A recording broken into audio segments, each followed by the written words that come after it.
नमस्कार दोस्तों। देखिए रीट एसएसटी जो सब्जेक्ट है उसमें आपका जो सिलेबस दे रखा है इसमें प्राचीन भारत की सभ्यता एवं संस्कृति जिसमें सिंधु घाटी सभ्यता और वैदिक संस्कृति, बौद्ध एवं जैन धर्म और महाजनपद काल दे रखा है। तो इसमें जो आपका वैदिक संस्कृति और जो महाजनपद काल है उसके बारे में अपन इस वीडियो में बात करेंगे।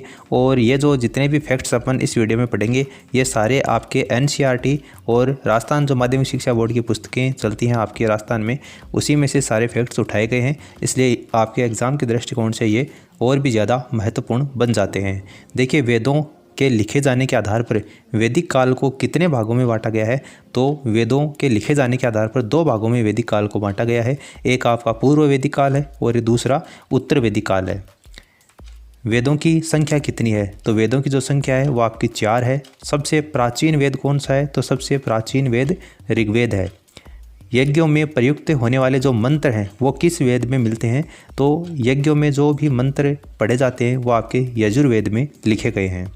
देवताओं की पूजा के सभी मंत्र किस वेद में मिलते हैं, तो देवताओं की पूजा से संबंधित जो भी मंत्र हैं वो आपके सामवेद में मिलते हैं। भारतीय संगीत का उद्भव या भारतीय संगीत का जो जनक है वो कौन से वेद से हुआ है, तो सामवेद। सामवेद आपका जो वेद है वो संगीत शास्त्र से संबंधित है। भारतीय चिकित्सा का ज्ञान किस वेद से मिलता है, तो भारतीय चिकित्सा का जो ज्ञान है वो अथर्व वेद से मिलता है। वेद के कितने भाग हैं, तो वेद के 4 भाग हैं, जिसमें एक आपका संहिता, एक ब्राह्मण, एक आरण्यक और उपनिषद। जन्म से लेकर मृत्यु तक कितने संस्कारों का उल्लेख किया गया है, तो टोटल 16 संस्कारों का उल्लेख किया गया है। वैदिक संस्कृति में मानव जीवन को कितने आश्रमों में बांटा गया है, तो वैदिक सभ्यता में मानव का जो जीवन है उसको 4 आश्रमों में बांटा गया है। 100 वर्ष का जीवन मानते हुए पहले जन्म से लेकर 25 वर्ष तक आपका जो आश्रम है उसको ब्रह्मचर्य आश्रम बोलते हैं। 25 से लेकर 50 वर्ष तक का जो आश्रम है उसको गृहस्थ आश्रम बोलते हैं। 50 से बाद में 75 तक वानप्रस्थ और 75 से ऊपर आपका मृत्यु तक संन्यास आश्रम की श्रेणी में इसको रखा जाता है। वर्ण व्यवस्था का आधार क्या है, तो वर्ण व्यवस्था का आधार वैदिक सभ्यता में क्या था, कर्म था। आर्यों के राजनीतिक जीवन का मूल आधार क्या है, तो कुटुंब। आर्यों के राजनीतिक जीवन का मूल आधार कुटुंब है। वैदिक संस्कृति में कुटुंब शब्द किसके लिए प्रयुक्त किया गया है, तो वैदिक संस्कृति में कुटुंब शब्द का प्रयोग परिवार के लिए प्रयोग में लिया गया है।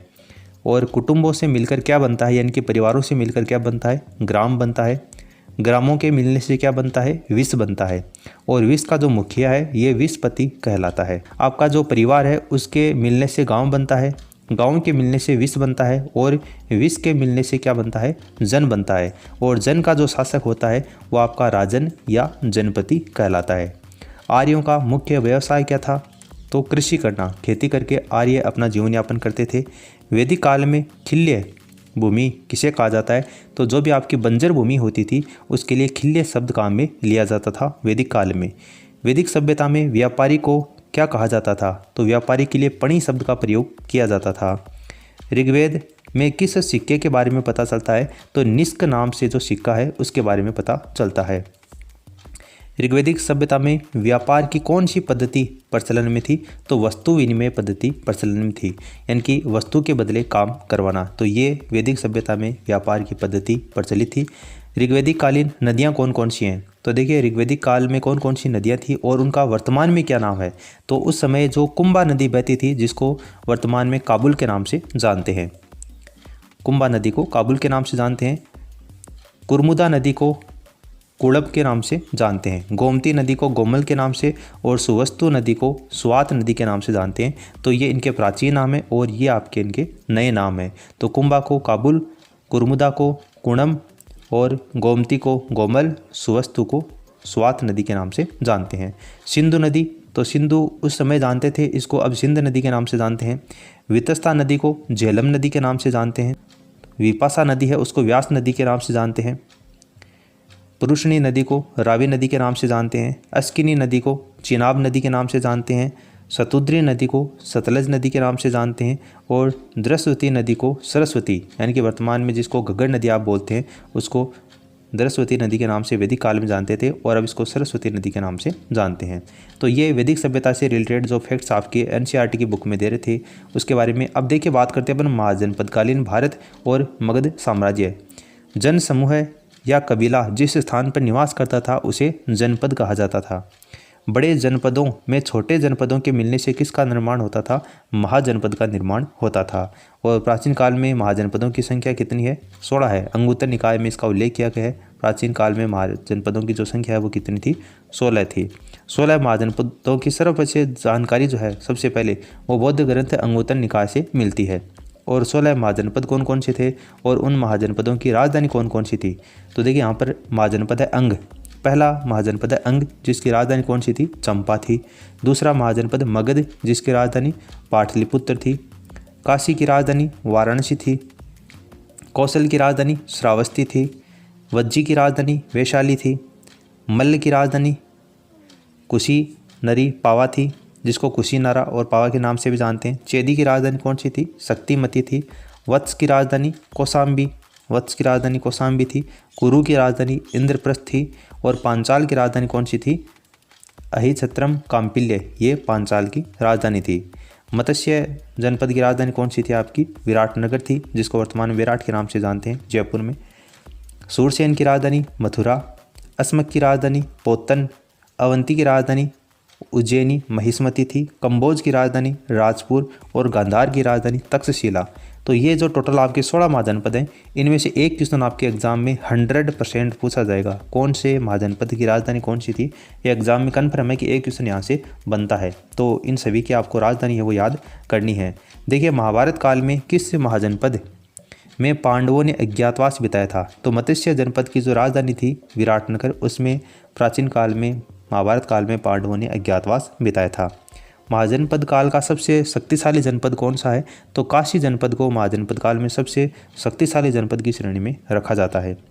रामायण काल में किस महाजनपद की राजधानी अयोध्या को बताया गया है? तो कौशल की राजधानी अयोध्या को बताया गया है। बौद्ध काल में कौशल की राजधानी किसको बताया गया है? श्रावस्ती में। देखिए, रामायण काल में तो कौशल को बताया गया है अयोध्या की राजधानी, और बौद्ध काल में श्रावस्ती को अयोध्या की राजधानी बताया गया है। महाभारत काल में उल्लेखित राजा शिशुपाल का संबंध किस महाजनपद से था? तो चेदी महाजनपद से था। सूरसेन के किस राजवंश में श्री कृष्ण का जन्म हुआ था? तो यादव राजवंश में श्री कृष्ण का जन्म हुआ था। यह आपका इधर अलवर जो भरतपुर वाला क्षेत्र है, इसको यादव जाति का वंश होने के कारण इसको यादव राजवंश अपन जानते हैं। तक्षशिला महाविद्यालय किस महाजनपद का अंग था? तो ये गांधार जनपद का अंग था। महाजनपद काल में राजा को क्या कहा जाता था? तो उसको गणपति के नाम से जानते थे। भारत का प्रथम विशाल साम्राज्य किस महाजनपद को कहा जाता है? तो मगध साम्राज्य को कहा जाता है। मगध की सेना के सबसे महत्वपूर्ण अंग कौन से थे? हाथी थे। और ये आपका इस बार जो प्री रीट हुई है 2022 में, उसमें भी ये क्वेश्चन पूछा गया था। मगध राज्य की प्रथम राजधानी किसे माना गया है? तो गिरिव्रज को मगध राज्य की प्रथम राजधानी माना गया है। मगध राज्य के उत्थान व समृद्धि में किसका सबसे महत्वपूर्ण योगदान माना जाता है? तो अजातशत्रु का सबसे महत्वपूर्ण योगदान माना जाता है मगध राज्य के उत्थान और समृद्धि में। अब आप सभी को नीचे कमेंट सेक्शन में कमेंट करके बताना है कि अजातशत्रु के काल में कौन सी बौद्ध संगीति का आयोजन किया गया था?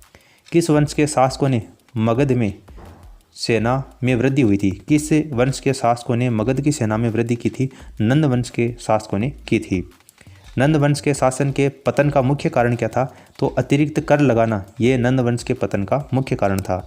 नंद वंश के बाद में मगध का राजा कौन बना था? चंद्रगुप्त मौर्य, ये नंद वंश के बाद में मगध का राजा बना था। तो देखिए दोस्तों, आपका महाजनपद काल और जो वैदिक सभ्यता से रिलेटेड जो फैक्ट्स आपको एनसीईआरटी की बुक में दे रखे थे, उन सभी के बारे में अपन बात कर चुके हैं। इस वीडियो में फिलहाल इतना ही। Thanks for listening and God bless you all.